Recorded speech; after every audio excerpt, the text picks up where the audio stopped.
50 years ago today, the Halifax Resolves were written and signed, and North Carolina declared its independence. Also today, the 6th North Carolina, I should start with this. My name is Luis Cruz. I am the commander of the 6th North Carolina. I am a colonel. So on this day also, the 6th North Carolina was formed, and here before you, you have the 6th, representing the 6th. We have many reenactment groups here, actually. All the way to the left, we have the Kingsbury Artillery. In the center, as infantry, we have the 6th North Carolina, the 1st North Carolina, the 2nd North Carolina, and also represented from the 2nd South Carolina. On gun number 2, we have State Historic Site employees. Vance's Artillery. What's that? Vance's Artillery. There you go. Next part is going to be loud. Take care! Reset! On!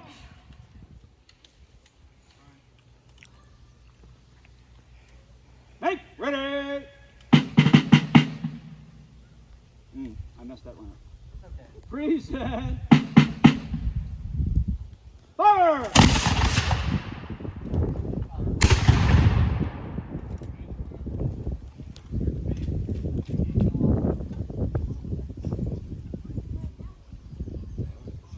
I want you back. Fire!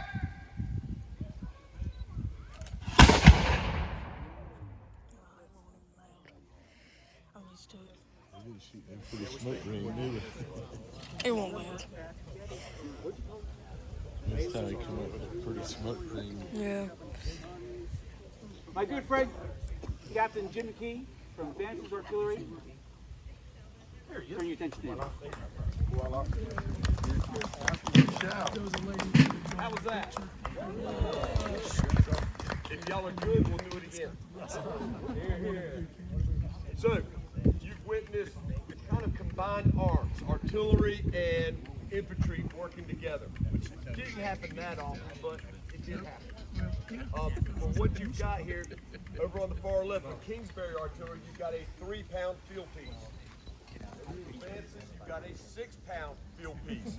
Now, when we talk about 3-pounders, 6-pounders, all that, we're talking about the size of the solid shot these guns fire. So, 3-pound ball, 6-pound ball. See a little difference. But what we've got here in my left hand is a 6-pound round, which is a fixed round. So you've got the ball strapped to a sabot, this wooden base, having the powder bag attached to that. So this is fixed ammunition. Instead of having multiple runners of ammunition, you've all got one man that has to do it. He just brings that up, inserts it into the gun, and they can fire.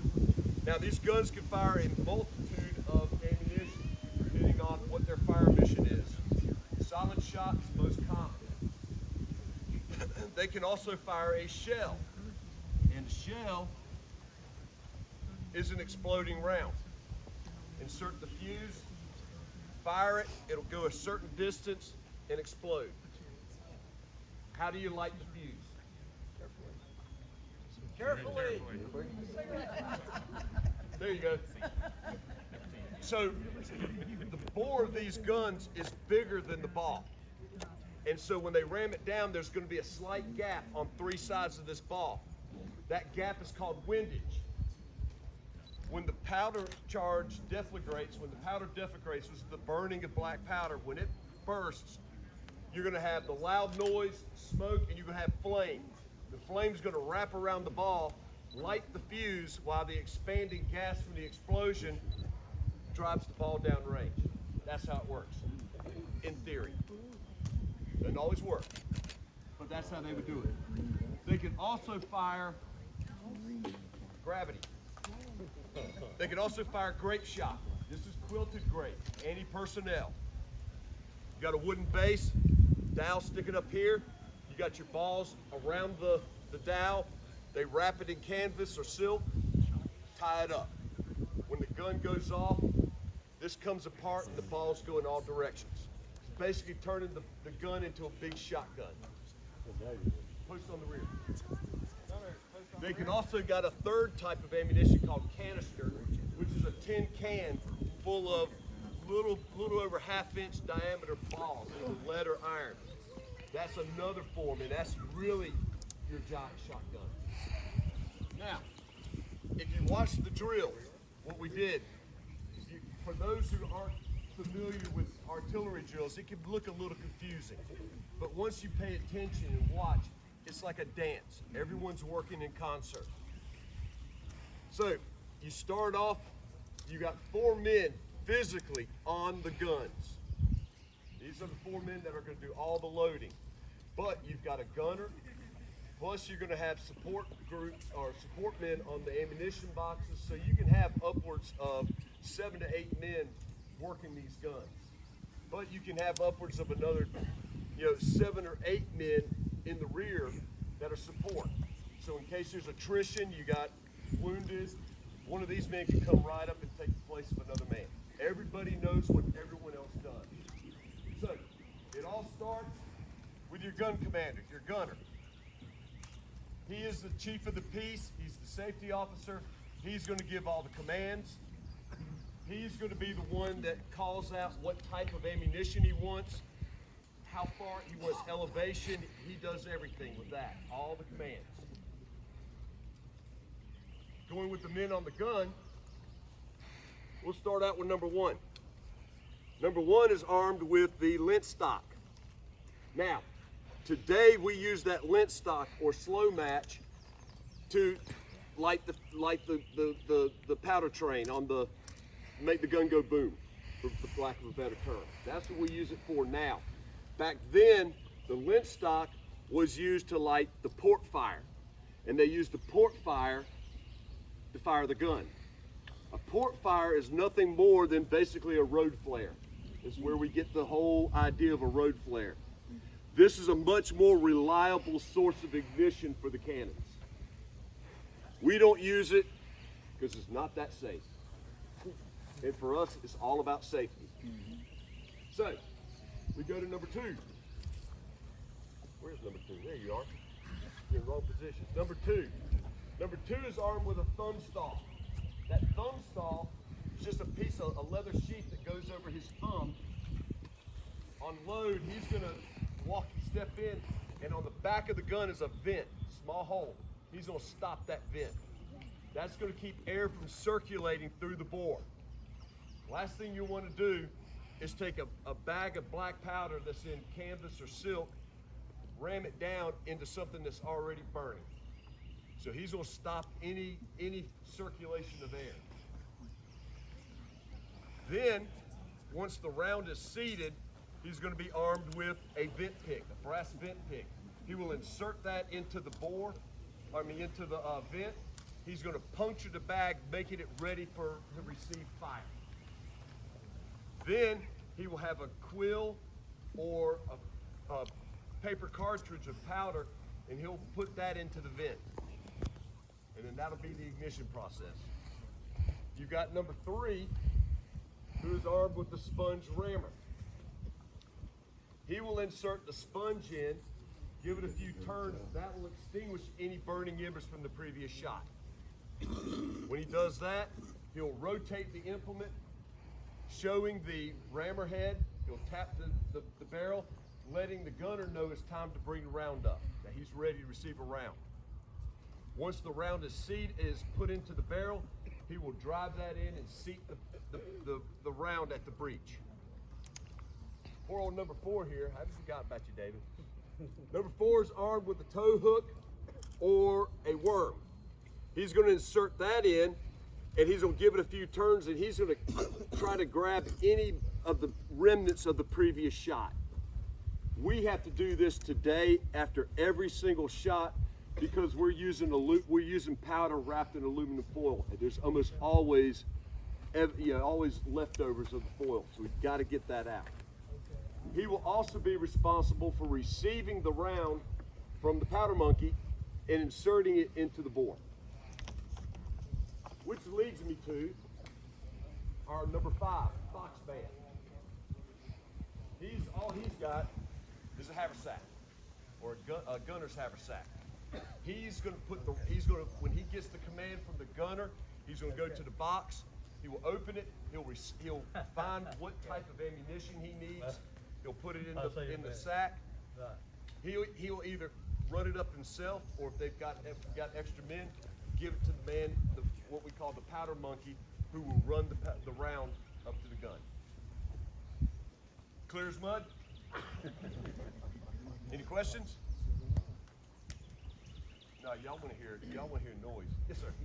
How long does that whole process take, and how long do you have to wait for the barrel to be cool enough to put in the round in? So we wait 10 minutes, but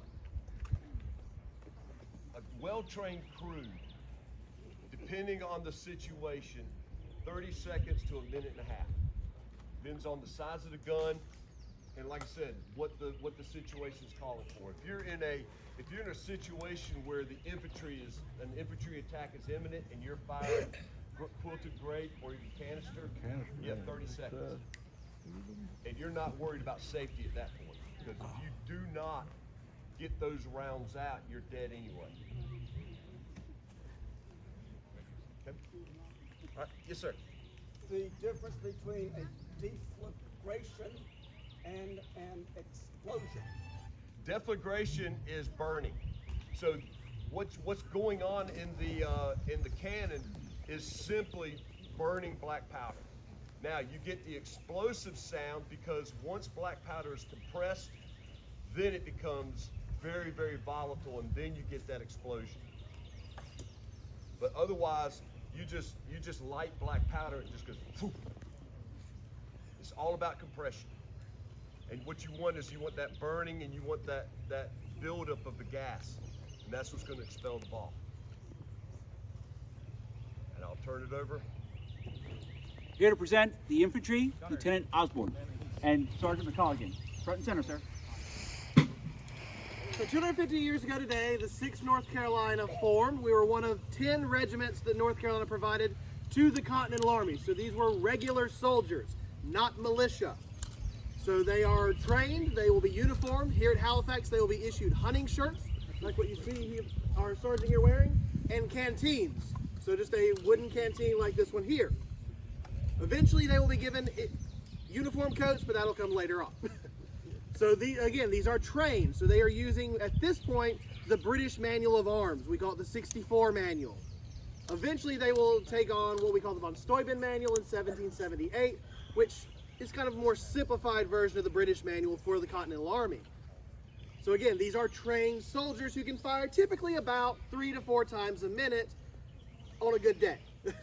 So I'm going to turn it over to our sergeant here to actually walk you through the loading and firing process. All right. Thank you, sir. All right.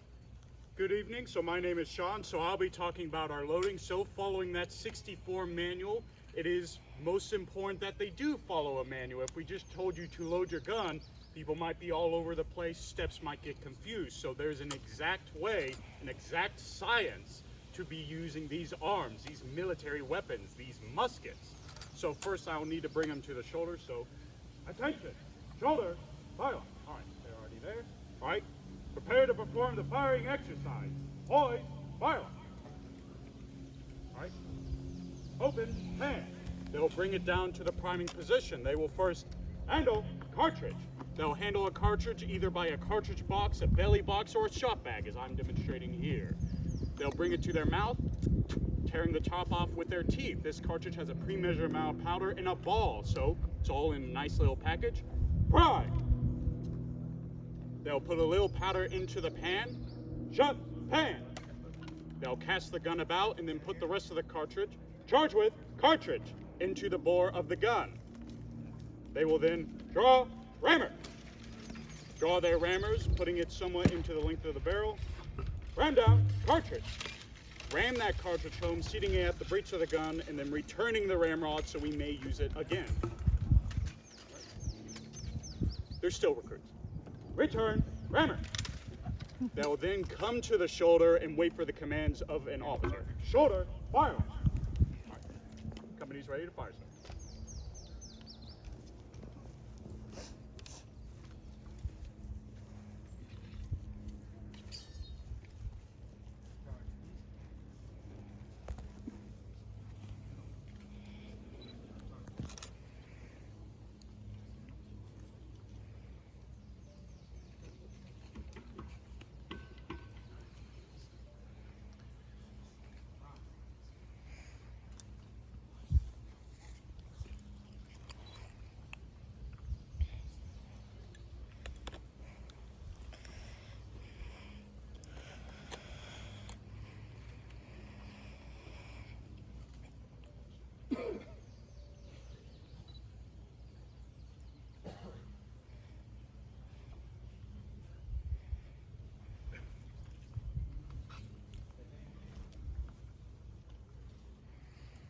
Company, make ready.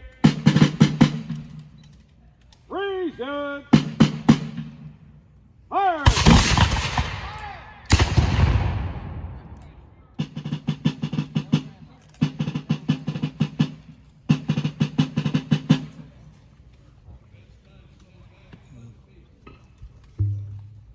You're advancing. You're on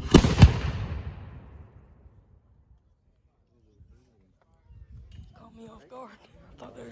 The infantry is going to continue to fire. We expect 3 to 4 rounds a minute, well trained. That is weather dependent.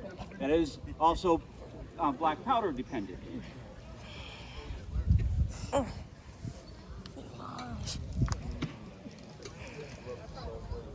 And training, and lots of training.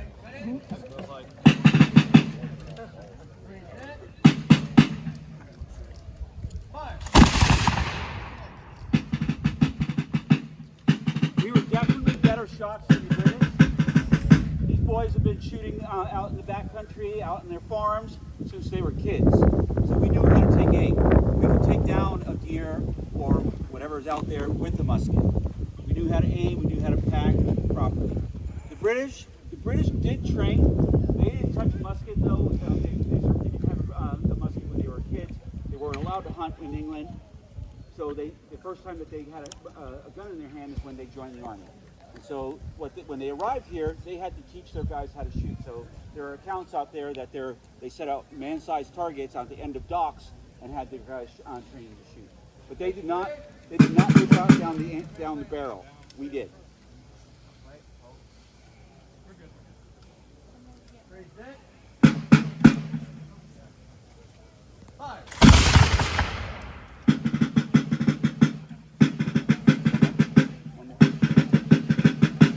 So when von Steuben trained the army at the Valley Forge, he changed the present to take aim.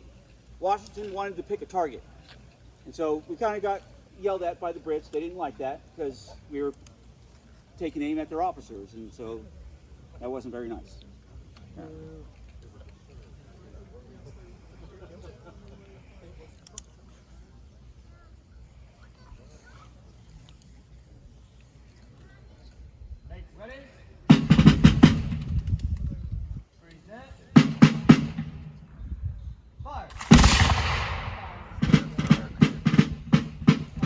Secure fire line.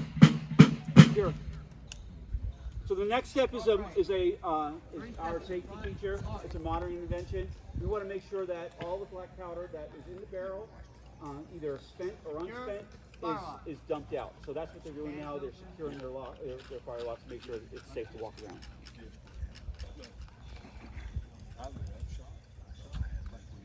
Shoulder, fire on. Front range, 3 steps to the rear, mark. To the right bow, face. 3 steps, mark. Thank you.